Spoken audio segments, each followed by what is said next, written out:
You survived the initial collapse. The infected are manageable. Resources are scarce, but obtainable. You're feeling confident. Then you meet him.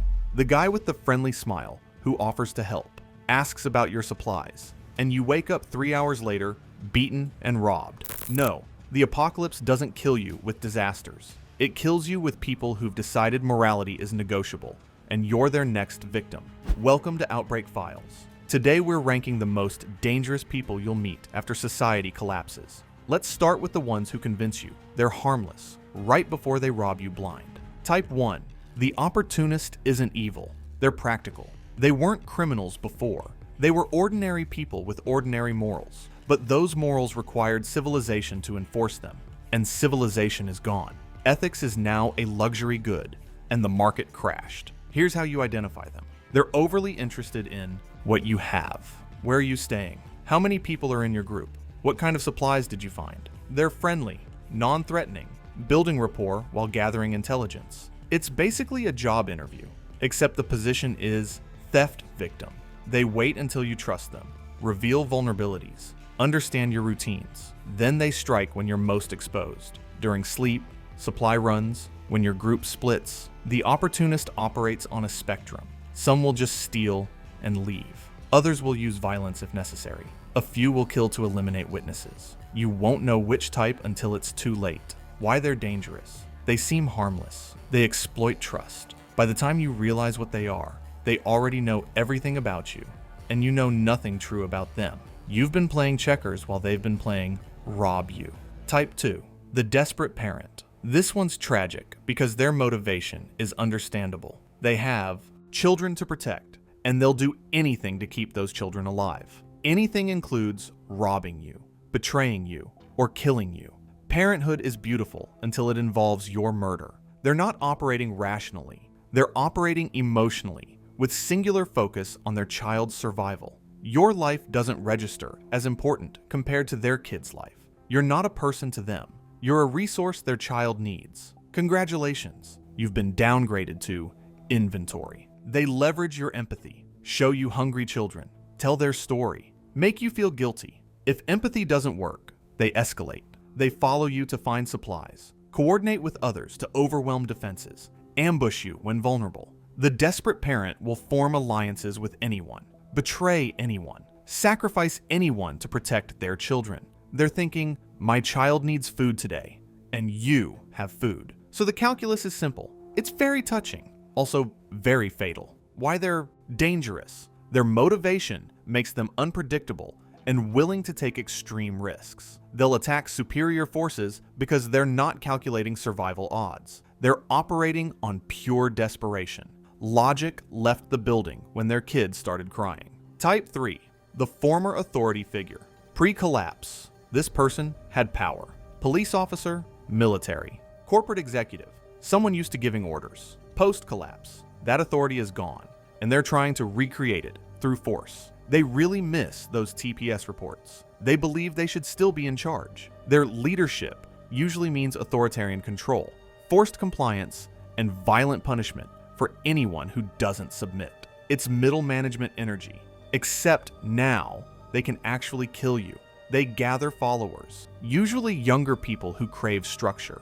They establish territories and rules, demand tribute from travelers, execute people for infractions to demonstrate power. Their performance review system is significantly more aggressive now. They're not adapting to the collapse. They're trying to rebuild their position within it. They need to be important, respected, feared. Pre-collapse society gave them that through institutional authority.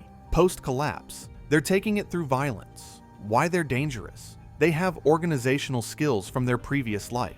They know how to build hierarchies, maintain discipline, and use violence strategically. And they attract followers who enable their worst impulses. Finally, a team-building exercise that matters. Type 4. The Raider gangs. They form quickly after collapse. They've decided cooperation is for suckers, and taking is easier than making. They're organized, mobile, and violent by default. Capitalism with extra steps. Fewer steps, actually. These aren't random criminals. They're organized military-style units with scouts, planners, and enforcers. They identify targets, gather intelligence, coordinate attacks with efficiency that makes them far deadlier than solo threats. They have better project management than your last workplace. Raider gangs target anyone with resources. They don't care about sustainability. They're parasites, consuming whatever they find until it's gone, then moving to the next target.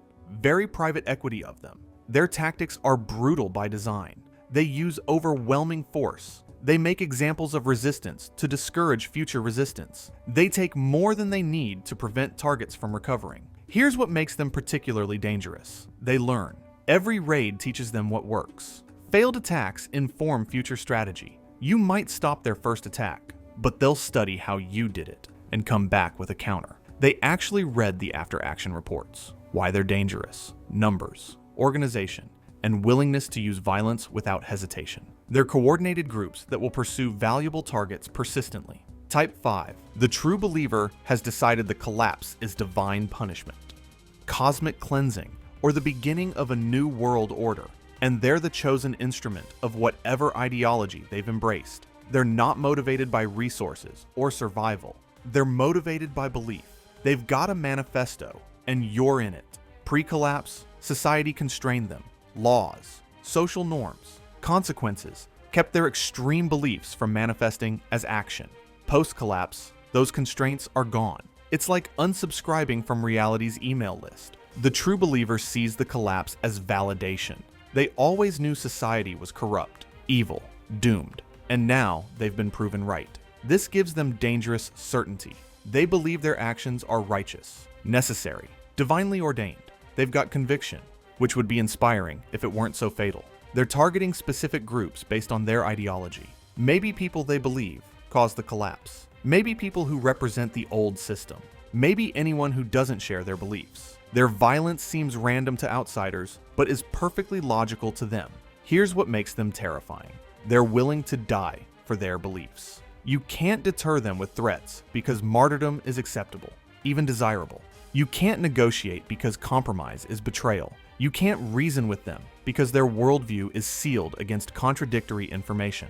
They're the world's worst debate partner. They recruit others, usually lost, traumatized people looking for meaning in chaos. The true believer offers certainty, purpose, and belonging. In exchange, they demand absolute loyalty and participation in violence against designated enemies. Why they're dangerous? They're immune to normal deterrence. Self-preservation doesn't motivate them. They'll sacrifice themselves and their followers for ideological goals, which makes them unpredictable and willing to take actions that seem suicidal to rational observers. Type 6. Then you have the quiet psychopath. Pre-collapse. This person was constrained by law and social consequences. They had antisocial personality traits, lack of empathy, disregard for others, tendency toward manipulation and violence, but kept them hidden because getting caught meant prison. Post-collapse. Those consequences are gone. It's their best day ever. Your worst. They doesn't announce themselves. They integrate into groups. They seem helpful, friendly, maybe a bit quiet, but generally pleasant.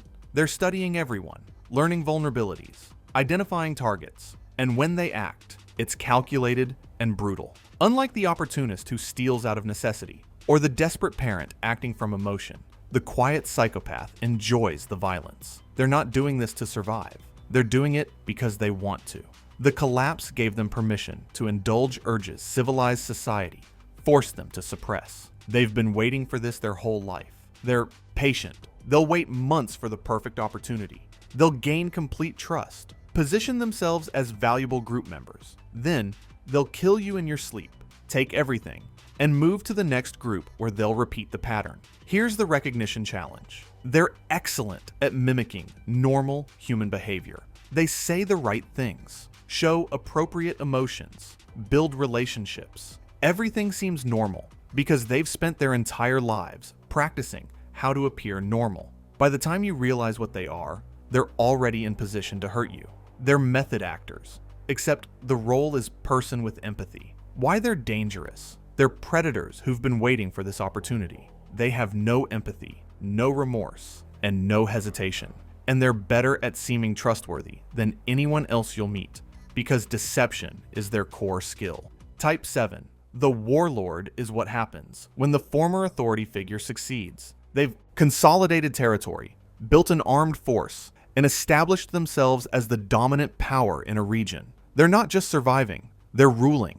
They finally got that corner office. It's made of bones, but still. Warlords control resources, water sources, agricultural land, supply caches, strategic locations. If you're in their territory, you're subject to their rules. Refuse, and they use violence to enforce compliance. They've built many states where they have monopoly on force and zero accountability. Taxes are back, and worse than ever. Their forces are organized like military units. Ranks, discipline, coordinated operations. They're not raider gangs taking what they can grab. They're occupying armies, extracting tribute systematically.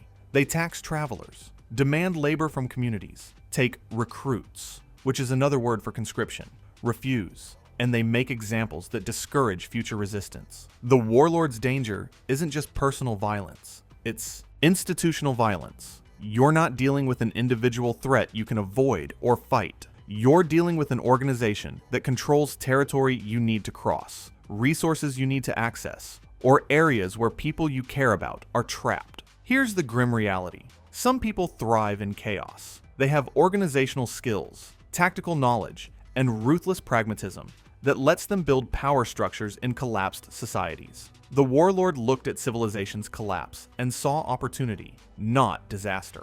Entrepreneurial spirit, if entrepreneurial spirit murdered people. Why they're dangerous? They have resources, organization, and territory. You can't hide from them if you're in their area. You can't fight them because they have more people and weapons. You can't negotiate as equals because they hold all the power. Your options are submit, flee, or die. Type 8. Let's address the worst one. The cannibal. When food runs out and people get desperate enough, some cross the final taboo. They start eating other humans. Not because they're monsters, though some are, but because they're starving, and their survival instinct overrides their revulsion. Veganism is officially over. Cannibals fall into two categories. First, the desperate starving. They didn't plan this. They found themselves in impossible situations where eating the dead was the only option to stay alive. These people are dangerous because desperation makes them unpredictable, but they're not hunting you. They're opportunistically consuming corpses. Small comfort. Second category, the hunters. These people decided humans are just another food source and actively hunt survivors. They're not starving. They're predators who've rationalized murder for meat. This type is mercifully rare, but absolutely terrifying when you encounter them. They've discovered a renewable resource. You, the hunter-cannibal, operates alone or in small groups. They target isolated individuals or small groups. They can overpower. They use tactics similar to raiders, but the end goal isn't robbery. It's procurement of food. You're not a person to them. You're livestock. The food chain has been updated, and you're on it. Recognition is difficult. They're not walking around advertising what they are. They seem like normal survivors until you're in their territory or their trap. Some warning signs. Areas with no wildlife, but evidence of hunting activity. Isolated locations with food stores that don't match visible food sources. Settlements that are too well fed given the available resources. Why they're dangerous? They've crossed a psychological threshold most people can't. If they're willing to kill and eat humans, they're capable of any violence. And if they're the hunter type, they're actively looking for you. You're not just in danger, you're on the menu. Type 9, the enslaver. Some people look at collapse and see labor shortages. Pre-collapse, you needed to pay people to work. Post-collapse, you can force them. The enslaver captures survivors and compels them to work through violence, threats, and control of resources. Finally, the gig economy makes sense. They're targeting specific people, strong workers, people with valuable skills, young people who can be controlled and exploited. They're not killing everyone they encounter. They're evaluating for usefulness. If you have value, you're captured. If you don't, you're eliminated or driven off. It's a job interview where both outcomes are terrible. Enslavers run operations that need labor. Agriculture, manufacturing, mining. They're building sustainability through forced labor. They control workers through violence, starvation, and destruction of hope. Remove any possibility of escape or rescue, and people comply with almost anything to survive. This isn't small scale. Some enslavers control dozens or hundreds of people. They're building economies based on coercion, trading goods produced by slaves with other survivors or groups, creating supply chains where human trafficking is normalized as practical necessity. Capitalism found a way. Why they're dangerous? They're organized, strategic, and view humans as resources. They're not interested in killing you if you're useful. They're interested in controlling you permanently, which might be worse than being killed. Your retirement plan just became never. Here's the brutal truth about post-collapse survival. The infected are predictable. Natural disasters have defined patterns. But humans are chaos wrapped in skin. They adapt. They strategize. They exploit vulnerabilities you didn't know you had. And unlike zombies or storms, they understand exactly what they're doing when they hurt you. Self-awareness really is the worst trait sometimes. The most dangerous survivors aren't the obvious threats. They're the ones who seem helpful until they're not. The friendly stranger gathering intel. The desperate parent willing to do anything. The quiet psychopath who's been waiting their whole life for consequences to disappear. The warlord building empires on violence. These aren't movie villains. They're normal people whose worst impulses are no longer constrained by law, society, or consequences. You can prep for disasters. You can train for combat, but you can't prep for human unpredictability. The person who kills you probably seemed reasonable an hour before. They smiled. They shared food. They offered help. Then circumstances changed, and so did they. The apocalypse doesn't create monsters. It just removes the masks we all wear, and some faces underneath are far worse than others. Turns out society was doing a lot of heavy lifting. You just learned why the friendly survivor is probably your next threat. So here's the question. When someone offers to help in the apocalypse, are they genuine, or are you about to be the subject of their cost-benefit analysis? Drop your answer below. Then subscribe to Outbreak Files.